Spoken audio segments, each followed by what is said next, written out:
everybody, it's 8 o'clock and I know I look tired because I didn't get to sleep till late last night and then I got woken in the middle of the night. Anyway, I'm fine though, I'm alright.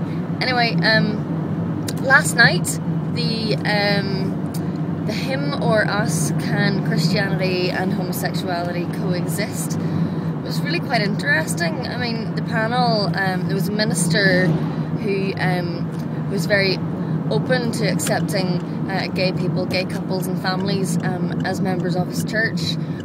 There was a man who is homosexual and a theologian, so he was sharing his perspective as a gay man in the Catholic Church, and also talking from his perspective, having written a book around this and everything as well.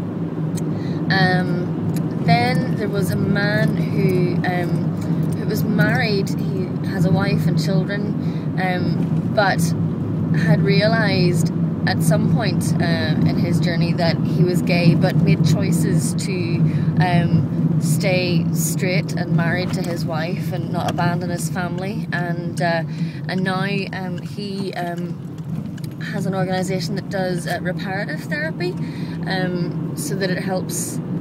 Well, I don't know that helped is the right word there, but sort of facilitates gay people becoming straight. Not that it always works, but yeah, anyway. And then the final person was meant to be someone else, but they bailed on the day and said, sorry, I'm having issues with my church.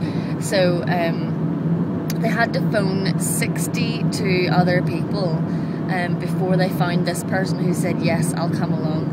And he was of a very orthodox background, very well, he spoke a lot about how nature versus nurture, and really nobody's born gay, and yeah, very against homosexuals and saying it's a sin that needs to be cured and fixed and whatever.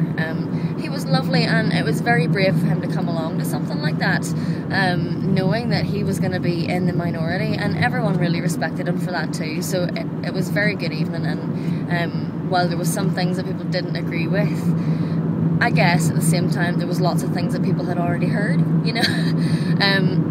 There's lots of opinions and thoughts that that they'd already heard from other sources anyway, so it was all very grown up, very mature, and it was great to listen and be a part of that discussion. I mean, there was lots of people on the floor who were sharing some, you know, some deep issues that have really scarred and hurt them. There was a father who really touched me, who came back at the guy who'd said about nature versus nurture, and had said, you know, I'm a father of 2 sons, and I feel hurt when people like you say that that it's my fault that my son is gay, because there's nothing wrong with my son, and his other son is straight as well. So I think that's clear that it wasn't nurture anyway. But I don't know.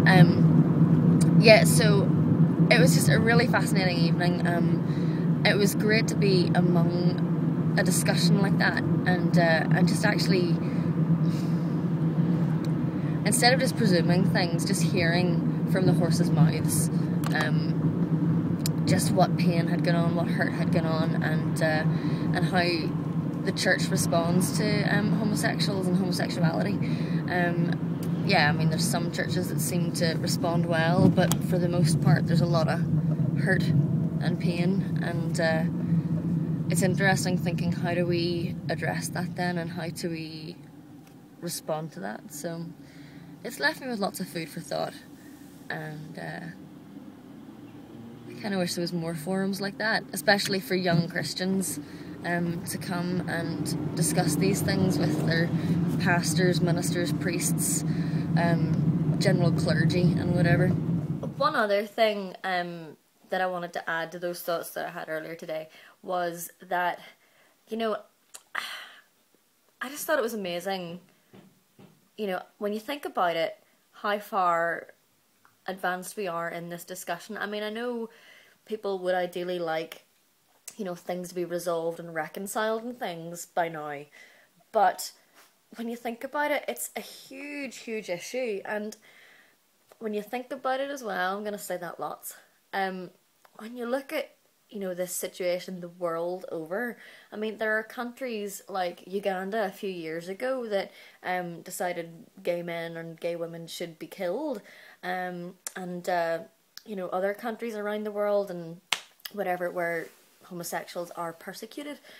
So I'm kind of thankful that we are as far along this journey as we are. I mean, we're probably well ahead of most other places, and I'm excited for the potential that things like this have, and for the journey that we're going on now. I mean, comparing it to something like the peace process, I mean, that was sort of like the first few stages of that was really trying to work out, okay, well, what's it going to look like if we're wanting to look, you know, towards a shared future and stuff. And then once, you know, people started to picture that and envision that, it was like, all right, okay, well, what's the next steps? And I think, you know, it's similar in that reconciling homosexuality and Christianity and all that sort of stuff, for a lot of people, maybe not all people, but we're sort of in that stage of, well, what does that look like then, you know, and how do we go about it? So it's exciting. It's a great time to be in the church for discussions on that and stuff. Anyway, I think it's really cool. Anyway, so I want to also invite you to share any comments or feedback that you have or any thoughts. I know the last time I brought this up on the vlog that there were lots of people wanting to share and discuss. So feel free to comment below on whatever, Facebook or on Vloggerheads or YouTube or whatever. And I will see you all soon. Bye.